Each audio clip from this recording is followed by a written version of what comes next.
Hi Maisie. Well, today I'm going to read you Gumboot's Chocolatey Day.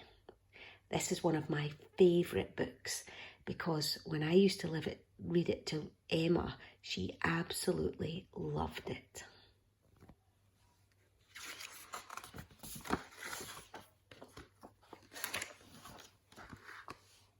There's Gumboot, and he's got a piece of chocolate.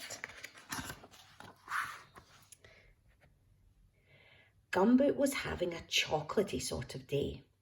His aunt had been to visit him and she had given Gumboot a big bar of his favourite chocolate. Don't eat it all at once, she had said. To start with, there had been 15 chunks of chocolate on Gumboot's chocolate bar. Gumboot didn't know this because he could only count to 10. But what he did know was that he liked chocolate very much. That was why there were now only 3 pieces left. Look. 1, 2, 3. Next to chocolate, what Gumboot liked best in the world was riding his bike. So he tucked his chocolate safely into the basket and off he went to the park. In the park, Gumboot stopped to watch the ducks on the lake. Out in the middle, 3 of them were paddling about with their heads under the water and their tails stuck up in the air. Their curly-tailed bottoms bobbing up and down made Gumboot giggle.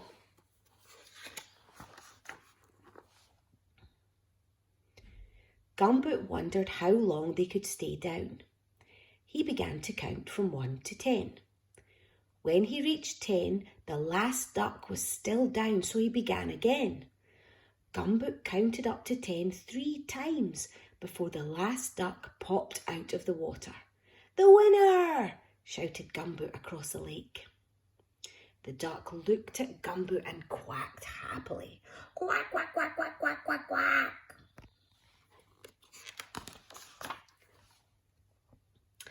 "I wonder why ducks never smile," thought Gumboot to himself.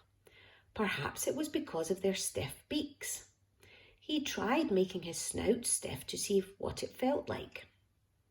Further along, a little girl was throwing bread to the ducks. "I wonder if ducks like chocolate," thought Gumboot. Gumboot tried to break off a tiny piece of chocolate to throw to the ducks. But chocolate bars will only break where they want to, and in the end, Gumboot had to make do with a whole chunk. "I suppose it's worth it," said Gumboot as he took aim. But Gumboot's aim was not very good. The piece of chocolate went straight up into the air and landed at the water's edge with a delicious sounding plop. The ducks ignored it.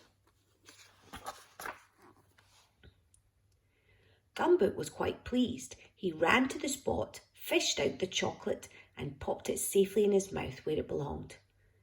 "Ducks don't eat chocolate," said the voice. It was the little girl. She was holding out a large piece of bread. "I'll swap you." Gumboot thought for a moment. There were only 2 pieces of chocolate left. Let's see. 1, 2. "All right then," he said. "You can have 1 piece and I'll have the other." The little girl put the chocolate straight in her mouth and gave Gumboot the bread. Gumboot and the little girl began to feed the ducks. After a while, Gumboot noticed that it was always the same ones who rushed to the bread and grabbed it. So he tried throwing pieces of bread first one way and then another, which made the ducks paddle backwards and forwards, flapping and quacking. "Quack, quack, quack, quack, quack, quack, quack, quack, quack, quack, quack, quack, quack, quack, quack, quack, quack, quack." They made such a noise that soon all the other ducks on the lake were swimming towards them to see what all the fuss was about.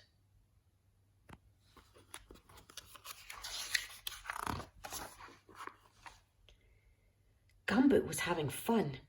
Ducks and bread were flying in all directions. He tried throwing high throws, then he tried long throws, and then he broke the bread into lots of little pieces and threw them all in at once. "Get ready, everyone," he shouted. "Here goes the last piece."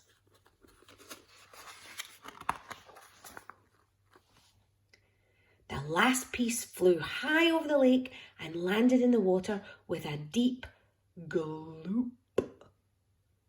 That made a funny noise, thought Gumboot. Then he realised that something awful had happened. Something terrible. In his excitement, he had thrown his chocolate into the lake. Oh no! His last piece of chocolate. His only piece of chocolate. Oh dear.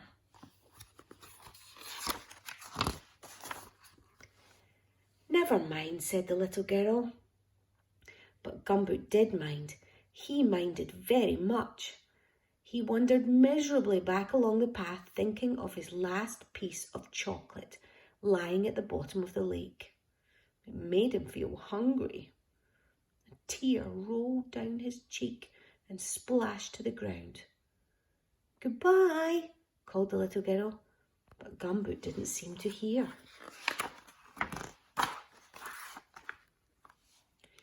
A duck quacked behind him. "Quack, quack!" But Gumboot didn't feel like playing with ducks anymore. The duck quacked again. "Quack, quack, quack!" This time more loudly, and it seemed to be following him. "Gumboot, look!" The little girl was calling and pointing excitedly. "Look in its beak!" Gumboot turned and looked at the duck. It was the champion diver that he had watched earlier, and in its beak it had something square and brown. What do you think it is?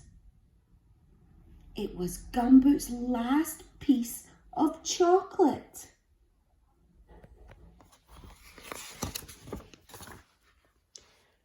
Gumboot took the chocolate and patted the duck on the head. The duck swam round in a little circle, quacking loudly. "Quack, quack, quack, quack, quack, quack, quack. Quack, quack, quack, quack, quack, quack." And then headed off across the lake. To Gumboot, it seemed that this time the duck was definitely smiling. "Goodbye," called Gumboot to the little girl. She smiled back at him, and Gumboot smiled too, all the way home. What a happy thing chocolate is, thought Gumboot, as he put the last piece in his mouth. It tasted a little pondy, but otherwise delicious. The end. I hope you enjoyed that, little one. Love you. Bye.